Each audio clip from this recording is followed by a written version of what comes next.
किसी भी एग्जाम की तैयारी के साथ ये बहुत ही महत्वपूर्ण होता है कि आप एग्जाम टाइम में कैसा परफॉर्म करते हैं, आपका बिहेवियर कैसा होता है। नमस्कार दोस्तों, मैं वैभव त्रिपाठी आप सभी का स्वागत करता हूं बीएचयू वर्ल्ड के इस ऑनलाइन लर्निंग प्लेटफॉर्म पर। दोस्तों आज हम इस वीडियो में बात करेंगे कि आप एग्जाम टाइम में कैसा परफॉर्म करेंगे, मतलब आप अपना क्वेश्चन पेपर कैसे अटेम्प्ट करेंगे। दोस्तों मैं यहां पर दो एस्पेक्ट पे आपसे बात करूंगा। पहला ये कि एग्जामिनेशन सेंटर तक पहुंचने तक आपकी क्या कैसी स्ट्रेटेजी रहनी चाहिए, और एग्जामिनेशन टाइम में मतलब आप पेपर कैसे अटेम्प्ट करेंगे। पहले मैं बात करूंगा कि आप पेपर कैसे अटेम्प्ट करेंगे। दोस्तों सबसे पहली चीज बीएचयू एंट्रेंस एग्जाम की सबसे खासियत जो होती है वो ये है इसका टाइम बाउंडनेस, मतलब आपको अपना टाइम मैनेजमेंट सबसे ज्यादा फोकस करना है। उसके लिए आपको क्या करना है, उसके लिए सबसे पहला पॉइंट है कि आप पेपर देने जा रहे हैं उससे पहले आपको यह पता होना चाहिए कि आपका ऑर्डर क्या होगा पेपर अटेम्प्ट करने का। पहले आपको किस सेक्शन को अटेम्प्ट करना है, फिर किस सेक्शन को, फिर किस सेक्शन को, और साथ ही साथ किस सेक्शन को कितना समय देना है, यह सब आप पहले से डिसाइड करेंगे। इसके लिए आप क्या करेंगे, इसके लिए आप जो भी आपका जितना बचा हुआ समय है उसमें 2-3 दिन आप पेपर दे लीजिए, डेली एक एक पेपर। आप खुद ही अपना ऑर्डर जो है वो सेट कर सकते हैं। ऑर्डर सेट करने में दो चीजों का ध्यान देना है। पहला, कौन सा सेक्शन ज्यादा स्कोरिंग है, दूसरा आपका कंफर्ट जोन क्या है। देखिए होगा क्या, इसमें आपको ज्यादा ध्यान में देना है वो है स्कोरिंग वाला फैक्टर।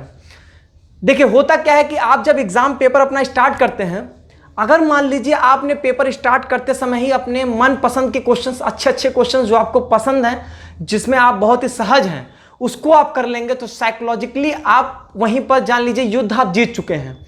होगा क्या कि आप स्टार्टिंग मान लीजिए 15 क्वेश्चन ऐसे करते हैं जो आपको बहुत अच्छे से आते हैं, तो निश्चित तौर पे आने वाले जितना भी समय, पूरा 2.5 घंटे आपका कॉन्फिडेंस जो रहेगा वो एक हाई लेवल पे रहेगा, और फिर उससे क्या होगा कि आप क्वेश्चन पेपर को बहुत अच्छे से अटेम्प्ट करेंगे।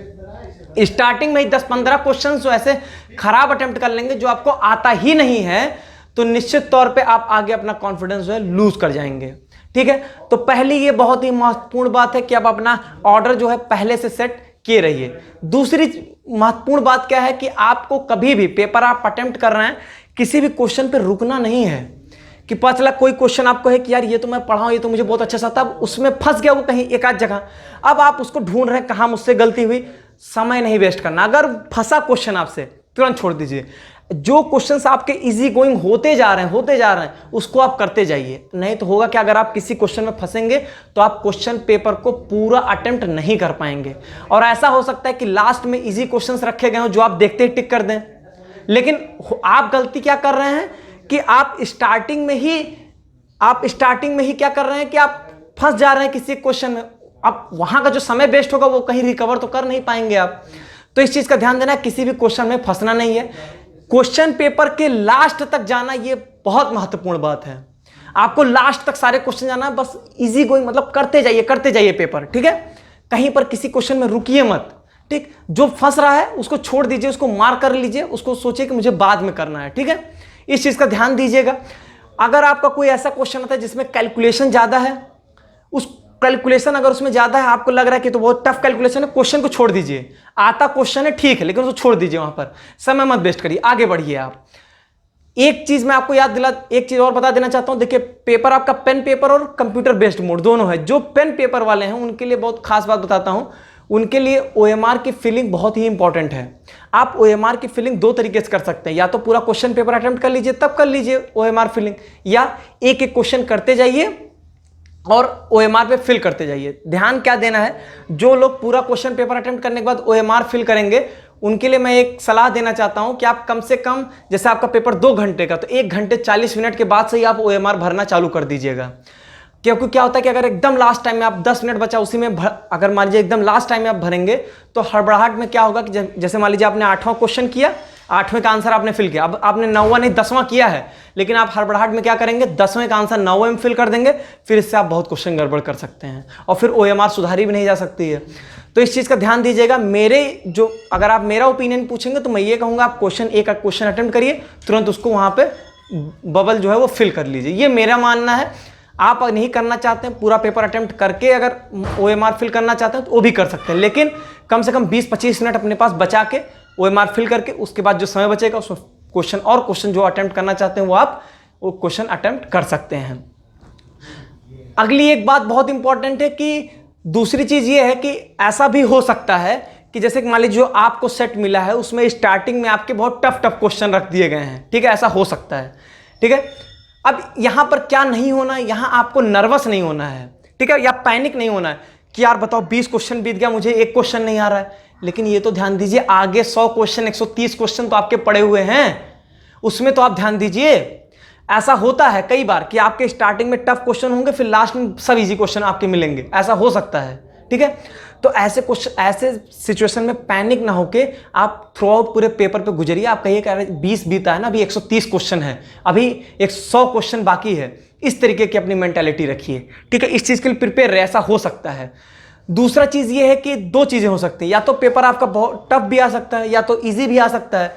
अगर टफ आता है तो आपको पैनिक नहीं होना है, और अगर आपका इजी आ गया तो ओवर एक्साइटेड भी नहीं होना चाहिए, यार मुझे सब आ रहा है। फिर इसमें क्या होगा, ओवर एक्साइटेड जब आप होंगे तो सिली मिस्टेक्स आप बहुत ज्यादा कर जाएंगे। तो एकदम काम रहिए। टफ आ गया तो आप ये ध्यान में रखिए कि यार मेरे लिए थोड़ा टफ है, सबके लिए पेपर टफ है ना, तो ऑटोमेटिक कट ऑफ फ्लो हो जाएगी, ठीक है। तो ये चीज याद रखिए कि ये बहुत ज्यादा स्टूडेंट्स गलती करते हैं, पेपर टफ हो जाता है तो वहां पर क्या करते हैं, पैनिक हो जाएंगे, और फिर उस जल्दीबाजी के चक्कर में जो उनको आता है वो भी वो नहीं करते हैं, और फिर अल्टीमेटली वो जब रिजल्ट आता तब क्या देखते हैं, कट ऑफ तो बहुत कम गई, अगर मैं जितना मुझे आ रहा था अगर मैं उतना ही कर देता तब तो मेरा हो जाता। कभी भी पेपर देने जाइए तो कभी भी अपने दिमाग में ये मत रखिए कि मुझे कितना स्कोर करना है, ठीक है। आपको ये दिमाग में रखना है कि मुझे अपना मैक्सिमम देना है। कभी भी कोई ये नहीं कि कट ऑफ पिछले साल 185 नंबर कट ऑफ गए थे तो इस साल भी 185 तो कम से कम करके आना, ऐसा नहीं होना चाहिए। अगर आपके दिमाग में ये बात आ गई तो निश्चित तौर पे आप क्या है कि मान लीजिए उस समय पेपर टफ आ गया तो क्या करेंगे, कट ऑफ उस साल मान लीजिए 170 ही जानी रही होगी, तब क्या होगा, आप तो 185 के चक्कर में होंगे, तो क्या होगा, उससे आपका कॉन्फिडेंस पेपर के दौरान कम हो जाएगा, फिर आते हुए क्वेश्चंस भी आप गलत कर देंगे। तो दिमाग में कोई नंबर गेम नहीं होना चाहिए आपके दिमाग में। आपके दिमाग में होना चाहिए कि मुझे मैक्सिमम अटेम्प्ट करना है यहाँ पे, ठीक है, जितना मुझसे हो सकता है मैं अपना मैक्सिमम दूंगा इस पेपर में, ठीक। एक बात और ध्यान देना, आपको कभी भी गेस नहीं करना है।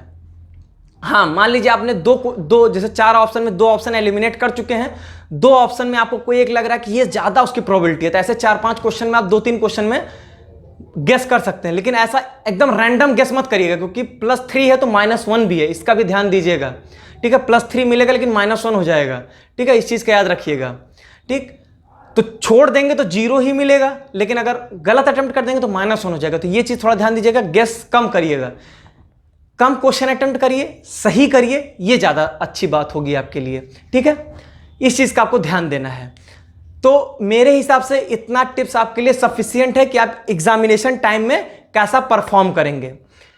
दूसरी चीज है, एग्जामिनेशन सेंटर तक पहुंचने तक आपकी कुछ बातें मेरे हिसाब से आपके लिए बहुत इंपॉर्टेंट है। पहला बात यह है कि जिस दिन आपका एग्जाम है उसकी एक जो पहली रात होगी उस रात आराम से सो लीजिएगा, रिलैक्स कर लीजिएगा। ऐसा मत करिएगा कि रात भर पढ़ाई करके कि सुबह 8 बजे पेपर है तो 7 बजे तक पढ़ के जा रहे हैं, ऐसा बिल्कुल मत करिएगा, ठीक है। कॉम्पिटिटिव एग्जाम है, आपका माइंड फ्रेश होना बहुत जरूरी है, और रात भर पढ़ के ऐसा नहीं है कि आपको कुछ एक्स्ट्रा हासिल हो जाएगा, कुछ नहीं होगा। जो पढ़ा होगा, प्रीवियस नॉलेज होगी, वही आपको काम देगा आपके एग्जाम में, ठीक है। ये सब भ्रम में मत रहिएगा। दूसरी चीज, एग्जामिनेशन सेंटर एकदम टाइम से पहुंचिएगा। अगर मान लीजिए आपका 8:30 बजे पेपर है तो कोशिश करिए कि 7:30 पौने 8 बजे तक एग्जामिनेशन सेंटर पहुंच जाइए, उससे आप रिलैक्स हो जाएंगे। नहीं तो एकदम एंड टाइम पे पहुंचे रहेंगे तो पहले से ही आपके अंदर हड़बड़ाहट होगी, फिर तो आप पेपर तो खराब ही कर जाएंगे।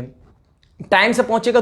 तीसरी चीज ये है कि जैसे कि मान लीजिए आपको आधार कार्ड लेके जाना है, एडमिट कार्ड पे फोटो लगा के जाना है, ये सब पहले से प्रिपेयर रखिए, ठीक है। ये नहीं कि फोटो जाके सेंटर पर ही चिपकाएं, कैसे उसके लिए आप ढूंढ रहे हैं कि कोई हमें कोई गोंद दे दे तो हम चिपका लें, ये सब मत करिएगा। फोटो पहले चिपका कर रखिए, आधार कार्ड रख लीजिएगा, एडमिट कार्ड रख लीजिएगा, पेन रख लीजिएगा, सब पूछने की जरूरत नहीं होती है, पेन ऑन लेकर जाइए, ठीक है, ठीक है। तो ये सब क्या होते हैं, ये सब आपके प्री एग्जामिनेशन फैक्टर्स होते हैं जो कि आपको एग्जाम में काम रहने में ये आपको मदद करते हैं, ठीक है। तो ये सब कुछ बातें थी। बाकी आप लोग साल भर मेहनत किए हैं तो निश्चित तौर पे परिणाम भी बहुत अच्छा आएगा, उसके लिए कोई भी टेंशन नहीं लेना है। एकदम काम रह के पेपर दीजिए। आपने अच्छा किया है तो आपके साथ भी अच्छा ही होगा, आपका पेपर भी अच्छा होगा, यही मेरी शुभकामनाएं हैं। और आप पेपर बहुत अच्छे से अटेम्प्ट करें। All the best to all of you. बहुत बहुत धन्यवाद।